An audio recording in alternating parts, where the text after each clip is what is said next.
Dan juga nanti kita berharap di daerah Papua pun harus ditanam kelapa sawit supaya bisa menghasilkan juga BBM dari kelapa sawit.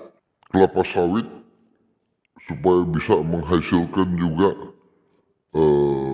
BBM dari kelapa sawit. Presiden Prabowo Subianto mewacanakan penanaman kelapa sawit di wilayah Papua sebagai bagian dari upaya mewujudkan swasembada energi dan swasembada pangan nasional. Arahan tersebut disampaikan Prabowo saat memberikan pengarahan kepada para kepala daerah se-Papua dan jajaran Komite Eksekutif Percepatan Pembangunan Otonomi Khusus Papua di Istana Negara pada Selasa 16 Desember 2025. Dalam kesempatan itu, Prabowo menilai Papua memiliki potensi besar untuk dikembangkan sebagai kawasan penghasil bahan baku bioenergi.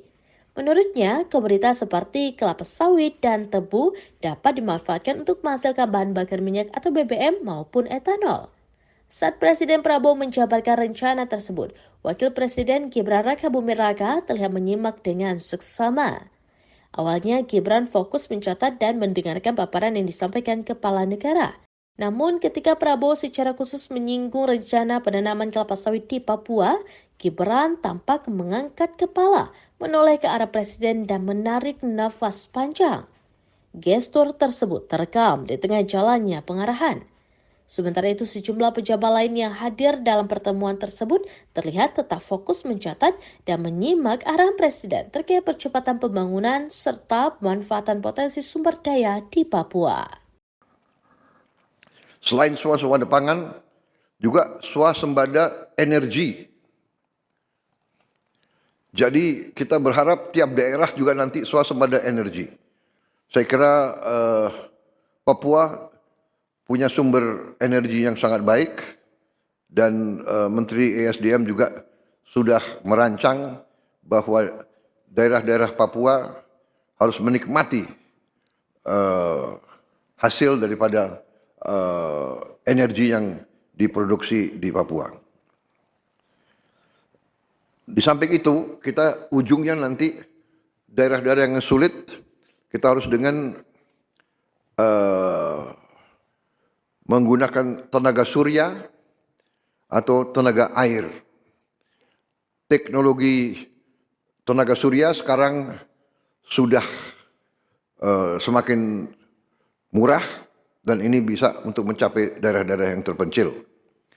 Juga tenaga hidro juga sekarang ada hidro yang mini yang bisa juga dipakai di daerah-daerah yang terpencil.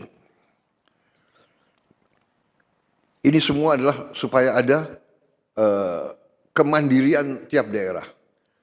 Kalau ada tenaga surya dan tenaga air, tidak perlu kirim-kirim BBM mahal-mahal dari daerah-daerah lain. Dan juga nanti kita berharap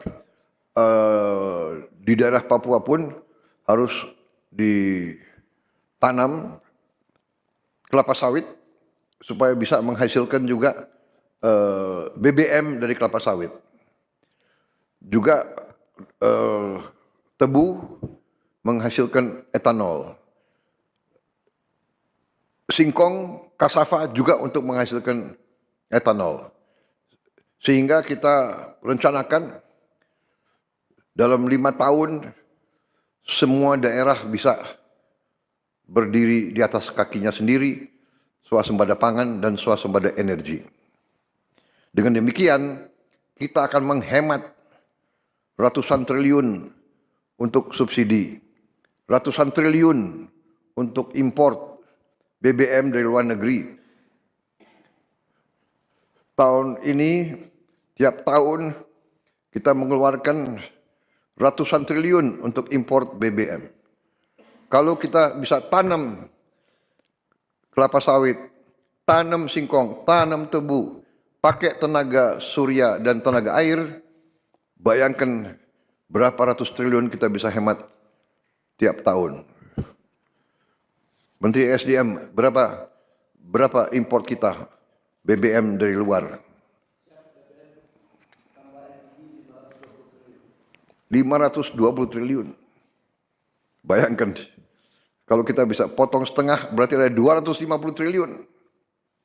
Apalagi kita bisa potong 500 triliun. 500 triliun itu berarti tiap kabupaten bisa punya, kemungkinan bisa punya 1 triliun. Tiap kabupaten. Bagaimana membangunnya kita coba. Bayangkan kita biar negara kayak apa. Ini bisa kita lakukan. Potensinya ada, rencananya ada, dan kita akan buktikan. Kita akan buktikan bahwa kita menuju ke situ. Tidak bisa seketika, tapi kita sudah mulai ke arah situ. Mulai tahun depan, Menteri ESDM melaporkan ke saya, kita tidak akan import solar lagi dari luar negeri. Mulai tahun depan. Kita harapkan dalam 4 tahun, kita juga bisa tidak import bensin dari luar. Download Tribun X sekarang, menghadirkan lokal menjadi Indonesia.